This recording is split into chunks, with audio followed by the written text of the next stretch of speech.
નમસ્કાર દર્શક મિત્રો, લોકશાહી શાસન વ્યવસ્થામાં વિધાનસભા ગૃહની ભૂમિકા નિર્ણાયક છે. ચૂંટાયેલા જનપ્રતિનિધિઓ દ્વારા ગૃહમાં રજૂ કરવામાં આવતા પ્રશ્નો રાજ્યના વહીવટીતંત્ર અને નીતિ ઘડતરની પ્રક્રિયાને દિશા આપે છે. લોકહિતના મુદ્દાઓ પર ગહન ચર્ચા કરી તેનું સચોટ નિરાકરણ લાવવું એ વિધાનસભાની કાર્યપ્રણાલીનું મુખ્ય અંગ છે. સ્વાગત છે આપનું રાજ્યના સર્વાંગી વિકાસ અને લોકશાહીની ગરિમાને ઉજાગર કરતી આ શ્રેણી લોકશાહીના ધબકારામાં. દર્શક મિત્રો, 15મી ગુજરાત વિધાનસભાના 8મા સત્રમાં આજના દિવસે હાથ ધરાયેલી મહત્વની કાર્યવાહીના સંકલિત અંશો લઈને અમે ઉપસ્થિત થયા છીએ કાર્યક્રમ લોકશાહીના ધબકારામાં. તો આવો નિહાળીએ લોકશાહીના ધબકારા. ઓર્ડર. ગઈકાલે ગુજરાતની ધરતી ઉપર નરેન્દ્ર મોદી સ્ટેડિયમમાં રમાયેલ ભારત ન્યૂઝીલેન્ડની T20 ક્રિકેટ વર્લ્ડ કપની ફાઇનલમાં ભારતે ભવ્ય વિજય મેળવી વિશ્વ વિજેતા બન્યું છે. તે સૌ ભારતીયો માટે ગૌરવપૂર્ણ ઘટના છે. ગુજરાતની આ ધરતી ઉપરથી ભારતની જીત માટે ભારતીય ક્રિકેટ ટીમને આ વિધાનસભા ગૃહ વતી અને ગુજરાતની જનતા વતી ખૂબ ખૂબ અભિનંદન પાઠવું છું.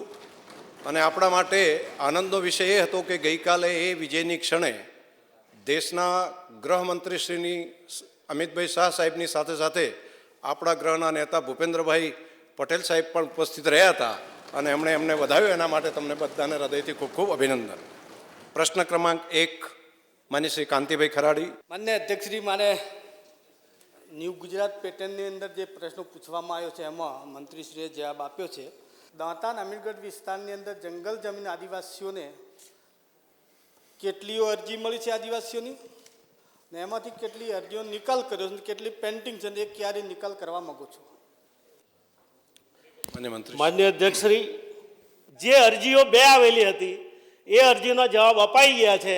અને એક અરજી એવી હતી કે ગ્રાન્ટેડ છાત્રાલયનું મકાન માટેની ડિમાન્ડ નથી કાંતિભાઈ, એ તે સમયે આપણે એને એટલા માટે નથી આપી શક્યા જે તે સંસ્થાએ એને પોતાનું મકાન એને ઊભું કરવાનું હોય છે. છતાં હું સરકારને અભિનંદન આપું છું કે ક્યારેક આપણે ગ્રાન્ટેડ છાત્રાલયને પણ મકાનમાં પૂરક બનવા માટે સહાય આપીએ છીએ. માન્ય ડૉક્ટર તુષારભાઈ.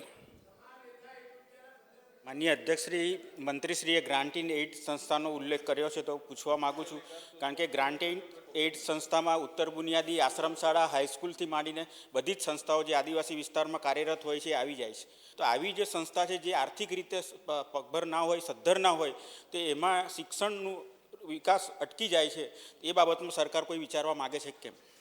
માન્ય મંત્રી. માન્ય અધ્યક્ષશ્રી, તુષારભાઈની જે લાગણી છે, આપણે જે 90% જે આયોજન જે જિલ્લા અને તાલુકા કક્ષાએ જે કરીએ છીએ, કોઈક જગ્યાએ એવું લાગે તો ચોક્કસ તમે જે તે જિલ્લાના પ્રાયોજનને આપજો અને એમાં અમે પૂરક બનવાની અમે પૂરી ખાતરી આપીએ છીએ. ને અત્યારે અમારી આ જોગવાઈ છે જ કારણ કે આખરે તો અમારા ટ્રાઇબલ બાળકો આમાં પ્રવેશ લેતા હોય છે, એને બેડથી લઈને વોશરૂમથી લઈને જે પણ નાની બેન્ચીસથી લઈને કોઈ પણ વસ્તુમાં જો આ સંસ્થાને મદદરૂપ થવાનું હશે તો ચોક્કસ અમે 90%નું જે આયોજન થાય છે એમાં પણ બનીશું અને મારી પાસે જે 10%નું આવે છે રાજ્ય કક્ષામાં એમાં પણ પૂરક બનવાનો મારા પ્રયત્ન હશે. માન્ય અરવિંદભાઈ પટેલ, ધરમપુર. માન્ય અધ્યક્ષશ્રી, આ જે ન્યૂ ગુજરાત પેટર્ન યોજના એ આદિવાસી જિલ્લાઓમાં 14 જિલ્લા અને 58 તાલુકામાં એક આશીર્વાદરૂપ યોજના છે અને એ 90% એ જિલ્લા કક્ષાએ અને 10% રાજ્ય સરકાર દ્વારા કરવામાં આવે છે. તો આ 10% રાજ્ય સરકારમાં જે અત્યારે આયોજન કરવામાં આવ્યું છે એમાં કયા કયા પ્રકારના કામો લેવામાં આવ્યા છે એ મારા મંત્રીશ્રી પાસે જાણવું છે. માન્ય અધ્યક્ષશ્રી, 10%નો અધિકાર આમ તો રાજ્ય એટલે કમિશનરના હવાલે થાય છે. તેમ છતાં અમારી 27 ધારાસભ્યો હોય છે. 27 ધારાસભ્યોમાંથી કેટલીક સીધી મને સંબોધીને પણ કેટલીક માંગણીઓ આવેલી હોય છે. અને જે રકમને ધ્યાનમાં રાખીને આ વખતે મને કહેતા આનંદ થાય છે કે ભગવાન બિરસા મુંડાજીની 150મી જન્મ જયંતિ આપણે ભવ્ય રીતે આ વખતે ગુજરાતમાં ઉજવાઈ. ડેડિયાપાડા ખાતે જ્યારે યશસ્વી પ્રધાનમંત્રીજી જ્યારે પોતે ઉપસ્થિત રહ્યા, મારે માન્ય મુખ્યમંત્રીશ્રીને હર્ષભાઈને અભિનંદન આપવા છે. આ વખતે અમે સાહેબ 111 બસ તે જ દિવસે ડિક્લેર કર્યું. બોર્ડર વિલેજીસના ગામો માટે અમે એ બસો આ વખતે અમે આપી. એટલે આ ધારાસભ્યશ્રીની જે અરવિંદભાઈની જે ચિંતા છે, અમે ધારાસભ્યોએ જો સારા સારા કામો સૂચવેલા હોય છે, સમાજને સ્પર્શે, સ્ટુડન્ટને સ્પર્શે, એ ધ્યાનમાં રાખીને અમે ચોક્કસ રીતે દરેક જિલ્લાને એનો લાભ આપીએ છીએ. માન્ય અનિકેતભાઈ ઠાકર. અધ્યક્ષશ્રી, આપના માધ્યમથી માનનીય મંત્રીશ્રીને પ્રશ્ન પૂછવા માગું છું કે બનાસકાંઠા જિલ્લામાં છેલ્લા 2 વર્ષમાં આ ન્યૂ ગુજરાત પેટર્ન હેઠળ કુલ કેટલા કામો અને કેટલા ખર્ચના કામો મંજૂર કરવામાં આવ્યા છે? માન્ય અધ્યક્ષશ્રી, બનાસકાંઠાનું જ્યારે એમણે પૂછ્યું છે, નાણાકીય જોગવાઈ 14 કરોડ રૂપિયા હતી. મંજૂર થયેલી એટલે કે ખાસ કરીને આયોજન માન્ય અધ્યક્ષશ્રી સવાયું અને દોડું પણ આવતું હોય છે, એ 15 કરોડ 26 લાખ રૂપિયાના હતા. અને કુલ કામોની જે સંખ્યા હતી એ 385 હતી. એટલે એ રીતે 90% મોટાભાગના કામો તમારા જિલ્લાની અંદર પણ થયા છે. અને 10% પણ આ વખતે બંને વર્ષની રકમ, ગઈ વખતની તો આવી જ ગઈ છે, આ વખતે પણ તમને ચોક્કસ રીતે તમારા જિલ્લાને આ રકમ મળશે. પ્રશ્ન ક્રમાંક 2, માન્ય શ્રી અમિતભાઈ શાહ. મને અધ્યક્ષશ્રી, હું આપણા દ્વારા મંત્રીશ્રીને પૂછવા માગું છું કે અમદાવાદ ખાતે વસ્ત્રાપુર હાટમાં એક અમદાવાદનો હાટ છે વસ્ત્રાપુર ખાતે, અને ત્યાં હસ્તકલા કારીગરોને એક્ઝિબિશન થાય છે, એનું વેચાણ પણ થાય છે. 31/12 સુધીમાં 25 સુધીમાં ત્યાં આગળ કેટલા આવા મેળાઓ થયા, પ્રદર્શન થયા, અને આ મેળા અને પ્રદર્શનથી એ કારીગરોને કંઈ લાભ થાય છે કે નહીં, અને એના વેચાણથી કેટલા રૂપિયા પ્રાપ્ત થયા એ મારે જાણવું છે. માન્ય મંત્રીશ્રી. માન્ય અધ્યક્ષશ્રી, 31/12/2025ની સ્થિતિ છેલ્લા 2 વર્ષમાં અમદાવાદ હાટ ખાતે કુલ હાથશાળા અને હસ્તકલાના 36 મેળાઓ યોજવામાં આવ્યા. અને અમદાવાદ હાટ ખાતે માન્ય અધ્યક્ષશ્રી, અમદાવાદ હાટ ખાતે યોજાયેલ હાથશાળા હસ્તકલા મેળાઓમાં કારીગરો દ્વારા અંદાજિત રૂપિયા 19 કરોડ 28 લાખ રકમનું વેચાણ કરવામાં આવ્યું. માન્ય અધ્યક્ષશ્રી, આ મેળાઓ યોજવાથી કારીગરોને ગ્રાહકો સાથે સીધો સંપર્ક મળ્યો, મધ્યસ્થી વગર વેચાણ કરી શકાય, જેના કારણે નફો વધુ મળ્યો. માન્ય અધ્યક્ષશ્રી, મેળા દરમિયાન સારા વેચાણથી તેમની રોજગારી અને આવકમાં નોંધપાત્ર વધારો થયો. અને માન્ય અધ્યક્ષશ્રી, સ્થાનિક તેમજ બહાર ગામના ગ્રાહકો સમક્ષ પોતાની કળા અને ઉત્પાદન રજૂ કરવાની તક મળી, જેથી ઓળખ અને વિશ્વસનીયતા વધી. માન્ય અધ્યક્ષશ્રી, તેમની પરંપરાગત કળાને પ્રશંસા મળતા આત્મવિશ્વાસ વધ્યો અને વધુ ગુણવત્તાયુક્ત ઉત્પાદન માટે પ્રેરણા મળી. માન્ય અધ્યક્ષશ્રી, દૂર પ્રવાસ ન કરી શકતા ગ્રામીણ અને મહિલા કારીગરોને શહેરમાં વેચાણ પ્લેટફોર્મ મળ્યું.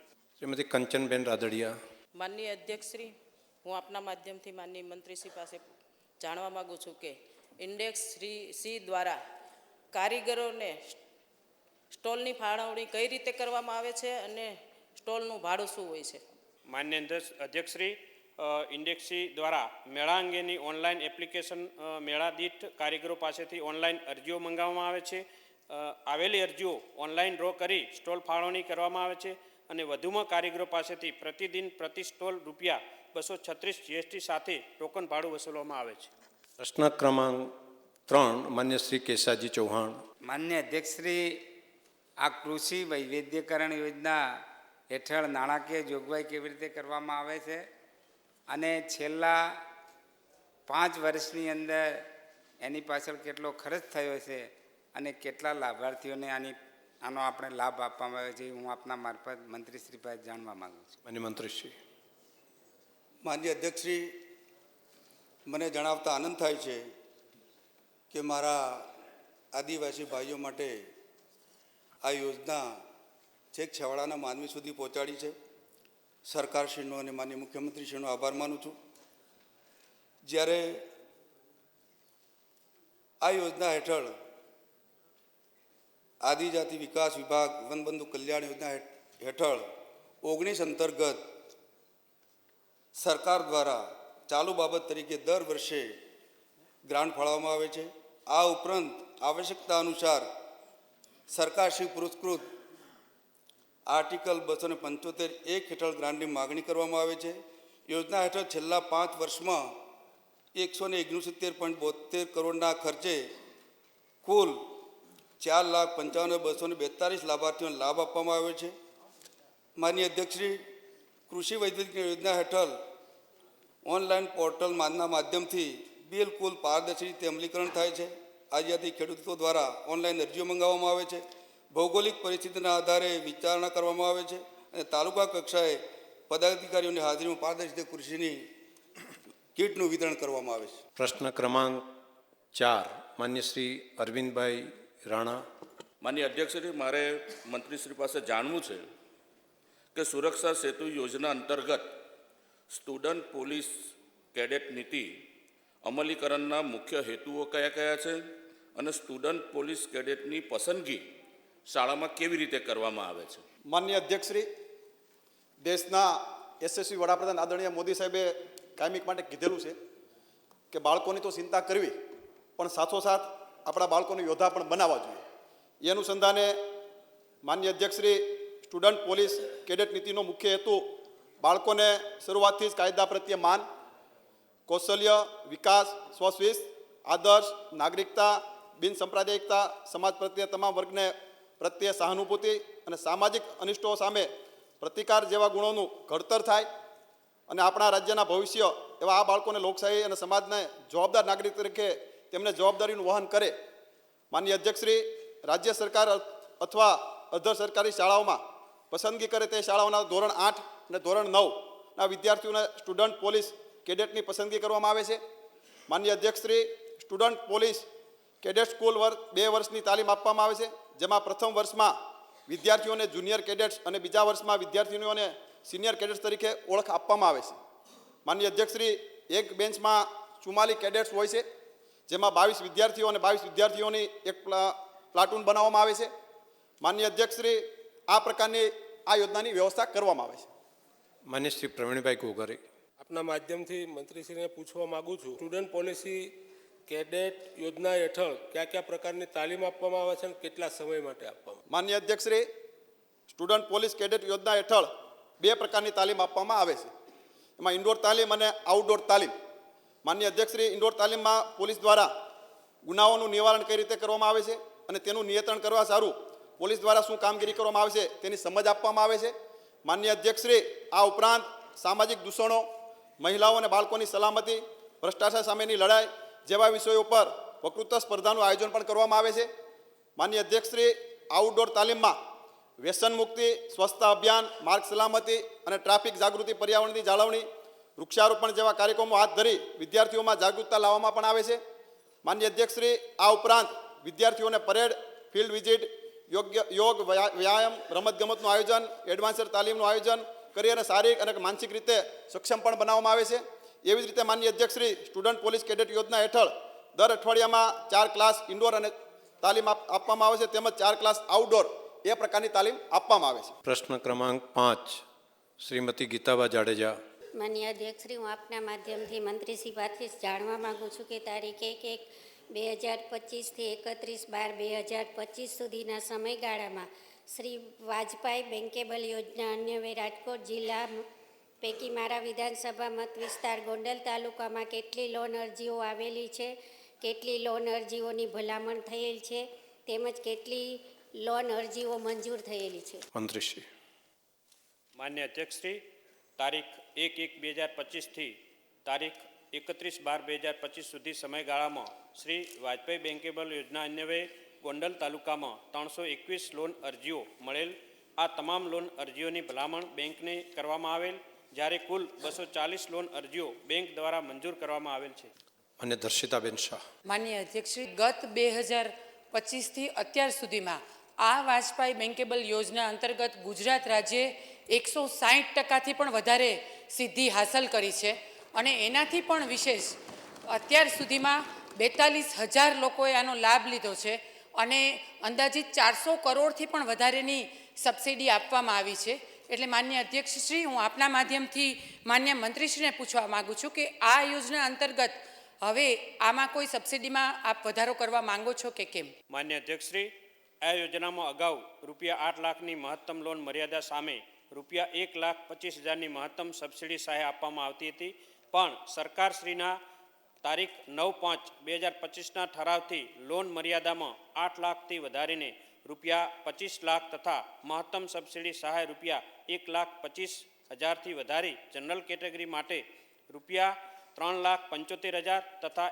SC/ST કેટેગરી અને દિવ્યાંગ માટે રૂપિયા 5 લાખ કરવામાં આવેલ છે. માન્ય રમેશભાઈ ચિલાળા. માનનીય અધ્યક્ષશ્રી, હું આપના માધ્યમથી મંત્રીશ્રી પાસે જાણવા માગું છું કે સદરુ યોજનામાં જે ફેરફાર થયેલ છે તેના કારણે રાજકોટ જિલ્લામાં લાભાર્થીઓની સંખ્યા અને તેઓને આપવામાં આવેલ સહાયમાં છેલ્લા 1 વર્ષમાં કોઈ વધારો થયેલ છે કે કેમ? માન્ય અધ્યક્ષશ્રી, શ્રી વાજપેયી બેંકેલ યોજના અંતર્ગત તારીખ 31/12/2024ની સ્થિતિએ છેલ્લા 1 વર્ષમાં રાજકોટ જિલ્લામાં કુલ 714 લાભાર્થીઓને અંદાજિત રૂપિયા 5,23,00,000ની સહાય ચૂકવવામાં આવેલ હતી, જ્યારે તારીખ 31/12/2025ની સ્થિતિએ છેલ્લા 1 વર્ષમાં રાજકોટ જિલ્લામાં કુલ 2,063 લાભાર્થીઓને રૂપિયા 19,33,00,000ની સહાય ચૂકવવામાં આવેલ છે. માન્ય અધ્યક્ષશ્રી, આમ આ યોજનામાં આપવામાં આવતા લાભમાં વધારો થવાથી સબસિડી સહાયમાં છેલ્લા 1 વર્ષમાં લાભાર્થીની સંખ્યામાં આશરે 19% અને સબસિડી ચૂકવવામાં આશરે 270% જેટલો વધારો થયેલ હોવાનું જોવા મળેલ છે. પ્રશ્ન ક્રમાંક 6 માન્ય શ્રી કેશુભાઈ પટેલ. માનનીય અધ્યક્ષશ્રી, આપના માધ્યમથી આદરણીય નાયબ મુખ્યમંત્રી પ્રવાસનને હું જાણવા માગું છું કે છેલ્લા 31/12/25 સુધી ધોરડો ખાતે સાઉન્ડ અને લાઇટનો શો કરવામાં આવ્યો છે કે નહીં, અને જો કરવામાં આવ્યો હોય તો એની પાછળ કેટલો ખર્ચ થયો છે? માન્ય અધ્યક્ષશ્રી, કચ્છનું જે આ ધોરડો એ દુનિયાનું એકમાત્ર સફેદ રણ છે. માન્ય અધ્યક્ષશ્રી, એમણે જે સવાલ પૂછ્યો છે 31 જવાબ તો લગભગ એની અંદર આપી દીધો છે તમે લેખિતમાં, એના સિવાય કંઈ હોય તો વધારે ના આપો. માન્ય અધ્યક્ષશ્રી, એમનો જે સવાલ છે એમનો જવાબ તો આમાં અપાઈ જ ગયો છે, પણ ખાસ કરીને એમણે જે ખર્ચની વાત કરી 6,74,95,085 પૂરાનો ખર્ચ થયેલ છે. એટલે સદર આ ધોરડો ખાતે રણોત્સવ દરમિયાન લાઇટ અને શો સાઉન્ડમાં સાહેબ મુખ્યત્વે જે નિર્દેશન કરવામાં આવે છે, જે બતાવવામાં આવે છે એની વાત કરીએ તો ધોરડો ખાતે રણોત્સવ દરમિયાન લાઇટ અને સાઉન્ડ શો રણ અને ભૂમિની થીમ પર બનાવવામાં આવેલ છે. માન્ય અધ્યક્ષશ્રી, 5,000 વર્ષ જૂની હડપ્પન સંસ્કૃતિ, જેમાં ધોળાવીરામાં થયેલ નગર આયોજન અને શિલ્પોની બેન મૂન કામગીરી અને યુનેસ્કો દ્વારા જાહેર કરાયેલા વિશ્વ ધરોહર સ્થળ તથા તેને અત્યારની સંસ્કૃતિ સાથે કેવી રીતે કંડારવામાં આવે છે તેની વિગત. માન્ય અધ્યક્ષશ્રી, કોટેશ્વર મંદિરનો પૌરાણિક ઇતિહાસ તથા તેની સાથે કંડાયેલ ભગવાન શિવ કથાનું વર્ણન, કચ્છમાં હજારો વર્ષોનો ઇતિહાસને દર્શાવતી ઝારાની લડાઈનું વર્ણન. માન્ય અધ્યક્ષશ્રી, 1971માં થયેલ યુદ્ધ સમયે કચ્છની મહિલાનું અભૂતપૂર્વ યોગદાન. માન્ય અધ્યક્ષશ્રી, આખા વર્ષમાં પ્રસિદ્ધ એવી કચ્છની કળાનું વિશેષ વર્ણન કરવામાં આવે છે. માન્ય અધ્યક્ષશ્રી, કચ્છમાં 2001માં આવેલ ભૂકંપ અને ત્યારબાદ કચ્છના વિકાસની ગાથા, કુદરતી આફત અને ત્યારબાદ આજનું કચ્છનું વિશેષ વર્ણન, કચ્છના બેનમૂન અને મંત્રમુગ્ધ કરતા સફેદ રણનું પણ આમાં નિહાળવા માટે દેશ વિદેશથી પ્રવાસીઓ આવે છે. પ્રશ્ન ક્રમાંક 7 માન્ય શ્રી અરુણસિંહ રાણા. માનનીય અધ્યક્ષશ્રી, આપના દ્વારા સુરક્ષા સેતુ યોજના અંતર્ગત મારા જિલ્લામાં તાલીમ લીધેલ કેડેટ્સ માટે કુલ કેટલો ખર્ચ કરવામાં આવેલ છે? માનનીય અધ્યક્ષશ્રી, ભરૂચ જિલ્લામાં વર્ષ 2024માં 62,49,401 અને 2025માં 45,43,529 રૂપિયા એમ કુલ મળીને 1,07,92,930 રૂપિયાનો આ યોજના અંતર્ગત ભરૂચ જિલ્લામાં ખર્ચ કરવામાં આવ્યો છે. પ્રશ્ન ક્રમાંક 8 માન્ય શ્રી જયંતિભાઈ રાઠવા.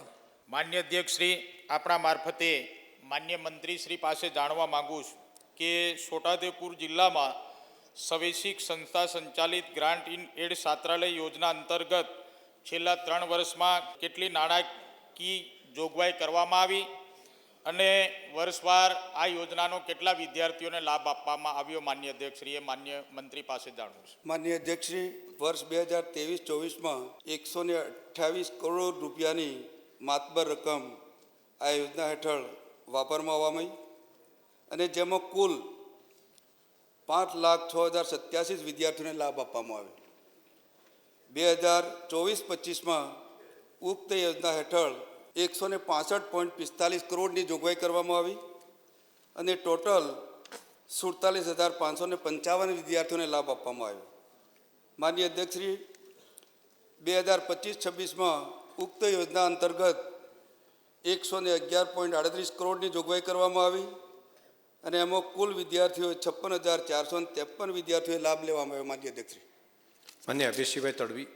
માન્ય અધ્યક્ષશ્રી, હું આપણા મારફતે માન્ય મંત્રીશ્રીને પૂછવા માગું છું કે સ્વૈચ્છિક સંસ્થા સંચાલિત ગ્રાન્ટેડ છાત્રાલય યોજના હેઠળ વિદ્યાર્થી દીઠ કેટલો નિભાવ ગ્રાન્ટ સંસ્થાને ચૂકવવામાં આવે છે અને છેલ્લા 5 વર્ષમાં નિભાવ ગ્રાન્ટમાં ક્યારે વધારો કરવામાં આવેલ છે, તેમજ હાલમાં નિભાવ ગ્રાન્ટમાં વધારો કરવા અંગેનું કોઈ આયોજન છે કે કેમ? માનનીય અધ્યક્ષશ્રી, આ યોજના હેઠળ 2160 રૂપિયા નિવાવ ગ્રાન્ટ આપવામાં આવે છે. એ બી ડીબીટીના માધ્યમથી ચૂકવવામાં આવે છે. માનનીય અધ્યક્ષશ્રી, સરકારશ્રી દ્વારા 11/4/2022ના ઠરાવથી 1,500 રૂપિયાના નિવાવ ગ્રાન્ટમાં 660 રૂપિયાનો વધારો કરીને હાલ 2160 રૂપિયા નિવાવ ગ્રાન્ટ કરવામાં આવી છે. હાલ 2026-27ના અંદાજપત્રમાં સદર યોજના હેઠળ વિદ્યાર્થીઓને હાલમાં ચૂકવવામાં આવતી 2160ની નિભાવ ગ્રાન્ટમાં રૂપિયા 340 વધારો કરીને 2500 સૂચિત કરવામાં આવ્યું છે. માનનીય અધ્યક્ષશ્રી. પ્રશ્ન ક્રમાંક 9 માન્ય શ્રી વિમલભાઈ ચુડાસમા. માનનીય અધ્યક્ષશ્રી, આપના માધ્યમથી મંત્રીશ્રીને પૂછવા માગું છું કે ગીર સોમનાથ જિલ્લા અને જૂનાગઢ જિલ્લામાં જે બાળકો ગુમ થયેલ છે જે હજી સુધી મળેલ નથી, તેમાં ગીર સોમનાથ જિલ્લામાં 1 બાળક મળેલ નથી અને જૂનાગઢ જિલ્લામાં 7 બાળક મળેલ નથી. ત્યારે બાળકો હજુ સુધી મળ્યા નથી. શું તેમાં માનવ તસ્કરીની કોઈ શક્યતા તપાસમાં આવી છે? શું આ પાછળ કોઈ સંગઠિત ગેંગ સક્રિય હોવાનું બહાર આવ્યું છે? માનનીય અધ્યક્ષશ્રી, જૂનાગઢ જિલ્લામાં વર્ષ 2024માં 84 બાળકો ગુમ થયાની ફરિયાદ મળી હતી, જે પૈકી 69 પ્રેમ પ્રકરણના કેસો હતા, 6 માતા પિતા દ્વારા મળેલ ઠપકાના કારણે હતા, 7 કેસોમાં કોઈ અગમ્ય કારણો કે કોઈને કીધા વગર જતા રહ્યા હતા. માનનીય અધ્યક્ષશ્રી, જૂનાગઢ જિલ્લામાં વર્ષ 2025માં 68 બાળકો ગુમ થયાની ફરિયાદ મળી હતી, જે પૈકી 49 પ્રેમ પ્રકરણના કેસો હતા, 1 માતા પિતા દ્વારા મળેલ ઠપકાના કારણે અને 16 કેસોમાં કોઈ અગમ્ય કારણોસર કોઈને કીધા વગર જતા રહ્યા હતા. માનનીય અધ્યક્ષશ્રી, આ 152 ગુમ થયેલ બાળકો પૈકી 31/12/2025ની સ્થિતિએ 7 બાળકો શોધવાના બાકી હતા, જે પૈકી આજની તારીખે 5 બાળકો શોધી કાઢેલ છે, જ્યારે 2 બાળકો શોધવાના બાકી છે. એમની તપાસ પણ ખૂબ કડકાઈ રીતે ચાલી રહી છે. માનનીય અધ્યક્ષશ્રી, ગીર સોમનાથ જિલ્લાની વાત કરું તો 2024માં 22 બાળકો ગુમ થયાની ફરિયાદ મળી હતી. 31/12/2025ની સ્થિતિએ તમામ બાળકો પરત લાવી તેમના માતા પિતાને સોંપવામાં આવેલ છે. માન્ય અધ્યક્ષશ્રી, આખા દેશમાં જ્યારે ભારત સરકાર દ્વારા પોર્ટલ બનાવવામાં આવ્યું, એ પોર્ટલના આધારે આવા બાળકો અને ખોવાયેલી મહિલાઓને શોધવા માટે આપણા લોકોનો જે રેશિયો પહેલાં માનનીય અધ્યક્ષશ્રી ખૂબ એને શોધવું ખૂબ ભારી હતું, પરંતુ આ પોર્ટલના હિસાબે લોકોને શોધવા બહુ ઇઝી થઈ ગયા છે. તેના કારણે આપણે લોકો 100% સુધી પહોંચવામાં સફળતા પ્રાપ્ત થઈ રહી છે. આ એવા વિષયો છે કે તમામ ધારાસભ્યશ્રીઓને હું વિનંતી કરું છું કે કાંઈ બી તમને આવા વિષયો ધ્યાનમાં આવ્યા હોય, ઘણીવાર એવું છે કે આપણે એમ લાગે કે આ 5 વર્ષ પહેલાં ખોવાયેલો છે, હવે ક્યાં મળશે. આવું વિચારવાની જરૂર નથી. આ બાબતની કોઈ બી ઘટના તમારા ધ્યાનમાં આવે, આપ અમને બી જાણ કરજો અને લોકલ પોલીસને કરશો તો આ નવી ટેકનોલોજી અને સોફ્ટવેરના માધ્યમથી અનેક જિલ્લાઓમાં એવા કિસ્સા છે કે વર્ષો પહેલાં ભાગેલા ખોવાયેલા છોકરાઓને એમના પરિવાર જોડે ભેગા કરવામાં આપણે લોકોને સફળતા પ્રાપ્ત થઈ છે. પ્રશ્ન ક્રમાંક 10 માન્ય શ્રી બલરાજસિંહ ચૌહાણ. માન્ય અધ્યક્ષશ્રી, 1/1/2025થી 31/12/25 સુધી માનવ કલ્યાણ ગરિમામાં ગાંધીનગર જિલ્લાના દહેગામ તાલુકામાં કેટલી અરજીઓ મળી અને કેટલી અરજીઓ મંજૂર કરવામાં આવી? માન્ય અધ્યક્ષશ્રી, તારીખ 1/1/2025થી 31/12/2025 સુધીના સમયગાળામાં માનવ કલ્યાણ યોજના અન્વયે દહેગામ તાલુકામાં કુલ 233 અરજીઓ આવેલ, જે પૈકી કુલ 57 અરજીઓ મંજૂર કરવામાં આવેલ, જ્યારે ડ્રોમાં પસંદગીના પામેલ અરજીઓ આગળના વર્ષમાં ધ્યાનમાં લેવામાં આવશે. પ્રશ્ન ક્રમાંક 12 ડૉક્ટર દર્શનાબેન દેશમુખ. માન્ય અધ્યક્ષશ્રી, કૃષિ વૈવિધ્યકરણ યોજના હેઠળ ચાલુ વર્ષે જ્યારે ખરીફ ઋતુ અને એની સાથે પ્રાયોગિક ધોરણે રવિ ઋતુમાં પણ આદિજાતિ ખેડૂતોને કૃષિ કીટ આપવાનું આયોજન કરવામાં આવેલ હતું, તો આગામી વર્ષે પણ આ રવિ ઋતુમાં આદિજાતિ ખેડૂતોને કૃષિ કીટ આપવાનું આયોજન છે કે કેમ? માન્ય સભ્યશ્રી જે પ્રમાણે મૌલિક પ્રશ્નો પૂછે છે ને મંત્રીશ્રીઓ પણ એ જ પ્રમાણે જવાબ આપે, વાંચી નથી આપી શકાતું હતું, તો માન્ય મંત્રીશ્રી. માન્ય અધ્યક્ષશ્રી, કૃષિ વૈવિધ્યકરણ યોજના અમલીકરણ સફળતાપૂર્વક ખરીફ ઋતુ ઉપરાંત રવિ ઋતુમાં પણ યોજનાઓનો અમલ કરવામાં ચાલુ વર્ષ 2025-26માં દાહોદ, નર્મદા અને છોટાઉદેપુર જિલ્લામાં પ્રાયોગિક ધોરણે રવિ ઋતુમાં 14,621 લાભાર્થીઓને કૃષિ કીટને લાભ આપવામાં આવેલો. મને જણાવતા આનંદ થાય છે કે આગામી વર્ષ 2026-27થી તમામ આદિજાતિ જિલ્લાઓમાં રવિ ઋતુમાં પાક પણ કૃષિ વૈવિધ્યકરણ યોજનાનો અમલ કરવાની બાબત વિચારણા હેઠળ છે. પ્રશ્ન ક્રમાંક 13 માન્ય શ્રી કનુભાઈ પટેલ. અને અધ્યક્ષશ્રી, આમ તો અમદાવાદ જિલ્લાની અંદર આત્મનિર્ભર ગુજરાત યોજના હેઠળ 2022ની અંદર જે ક્લેમ અરજીઓ થઈ છે એમાં 3,284 ક્લેમ અરજીઓ થઈ છે. તો હું માન્ય મંત્રીશ્રીને પૂછવા માગું છું કે અમદાવાદ જિલ્લાની અંદર તાલુકા વાઇઝ કેટલી અરજીઓ મંજૂર કરવામાં આવી છે અને તે પૈકી કેટલી વ્યાજ સહાય ચૂકવવામાં આવી છે? માન્ય અધ્યક્ષશ્રી, અમદાવાદ જિલ્લાની કુલ 3,284 અરજી મંજૂર કરી. એમાં તાલુકાવાર વાત કરીએ તો માન્ય અધ્યક્ષશ્રી, અમદાવાદ તાલુકામાં 2,250 અરજીઓ મંજૂર કરવામાં આવી. એમાં કુલ ચૂકવણું 3,050,35,01,67 લાખ. બાવળા તાલુકામાં 35 અરજીઓ આવી. એમાં 262.20 લાખનું ચૂકવણું કરવામાં આવ્યું. દસક્રોઈ તાલુકામાં 773 અરજીઓ આવી. એમાં 1,820.63 લાખનું ચૂકવણું કરવામાં આવ્યું. ધંધુકા તાલુકામાં કુલ 9 અરજીઓ આવી. એમાં 40.21 લાખનું ચૂકવણું કરવામાં આવ્યું. સાણંદમાં 211 અરજીઓ મંજૂર કરવામાં આવી. એમાં 644.85 લાખનું ચૂકવણું કરવામાં આવ્યું. વિરમગામ તાલુકામાં 5 અરજીઓ આવી. એમાં 13.64 લાખનું ચૂકવણું કરવામાં આવ્યું.